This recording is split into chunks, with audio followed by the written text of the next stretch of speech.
Okay, so now we get to 1718 and we get to the real capital of Texas, San Antonio, and the founding of San Antonio. Now, that's one of the dates you're going to have to know, 1718.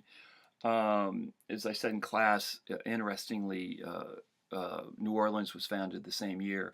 And if you think about it, it makes sense because both the French and the Spanish are trying to, what's the word, maximize their territory or the use of their territory in North America that they had just very recent. Well, the Spanish had controlled Texas for a long time, but the French had just gained Louisiana in the 1680s.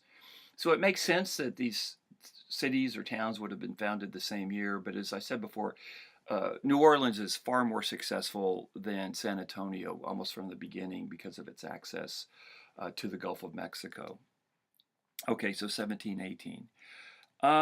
Now, what's interesting is that the when San Antonio was founded, there's a diary, and the Spanish actually kept pretty good records.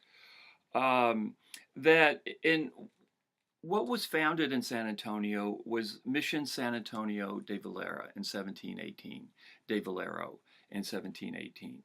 And as I said in class or in a podcast or something, there's always going to be a 3 or 4 decade between the founding of a mission and the building of the beautiful stone ruins that we see today. It took a long time to build these missions.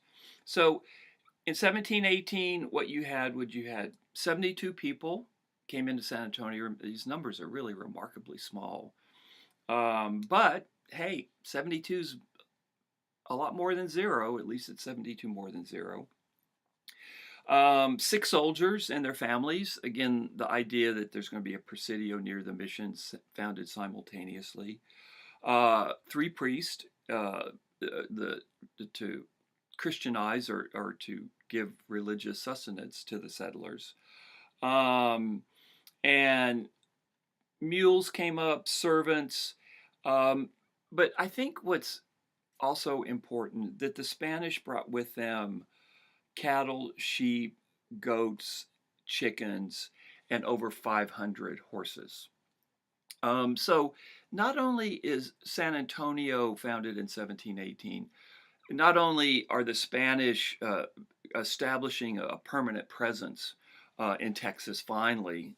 Think about the gap between 1492 and 1718. It's a pretty extreme gap, right? It's over 200 years, if my math is right. My math is right anyway. And so what we're starting to see is the Spanish also are bringing up what becomes the ranching industry into Texas, especially horses and cattle. In South Texas, it's more sheep and goats. So with the founding of San Antonio, we also have, with the founding of the mission and the Presidio and the Villa, which becomes San Antonio, we also have the founding of the ranching industry in Texas, which which was the major economic engine of Spanish Texas to the extent that there was an economic engine. It was always pretty poor here. So we're starting to get ranches as well and ranching of domesticated animals. So as I said before, San Antonio was an oasis. It was beautifully located between San Juan Bautista and East Texas, Los Adeas. But it also, San Antonio sits on the Edwards Aquifer. And the Spanish, when they described San Antonio, they talked about it like it was kind of almost like a natural paradise, that it had many groves of trees, many different flowers, many different herbs were growing in the San Antonio area.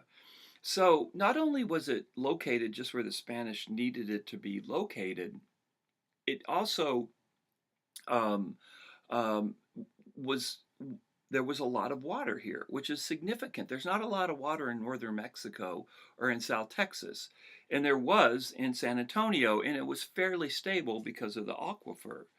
He talks about crossing a river, which we now know was the Medina River, and it was hard for the Spanish to cross because it had rained and the river was running. This river is densely shaded by poplars, elms, mulberries, and hackberries. So, can you imagine if the Medina is kind of dry today, but if you're familiar with the hill country rivers, they're just quite beautiful, especially if they're away from populated areas. And at this point, no human beings were there was no building going on, and so the Spanish in founding San Antonio, they founded it in a place that just had a lot of water. Um, so this was very attractive to the Spanish. What we know now is that the area of San Antonio had been an area where for hundreds, if not more years, centuries, different Indian groups had come together, and it was called Yanaguana. And this is how the Spanish translated the Indians that were around here. There were multiple different Indian groups, and they spoke different languages. But it turns out that San Antonio, for the different Indian groups of South Texas, was, I don't think it's too far to call it a sacred place. This was a place that they would come. Um, sometimes they would come together in peace. Sometimes they would fight. Um, Sometimes they would share this area peacefully. They would play different games with one another, have their religious ceremonies. And so San Antonio, it's very interesting. And when I'm talking about San Antonio, I'm not really talking about where UTSA main campus is. I'm really talking about the downtown area of San Antonio, and near the Central Market, near Breckenridge Park, that area of town. That is where the Spanish found basically what was an oasis in South Texas.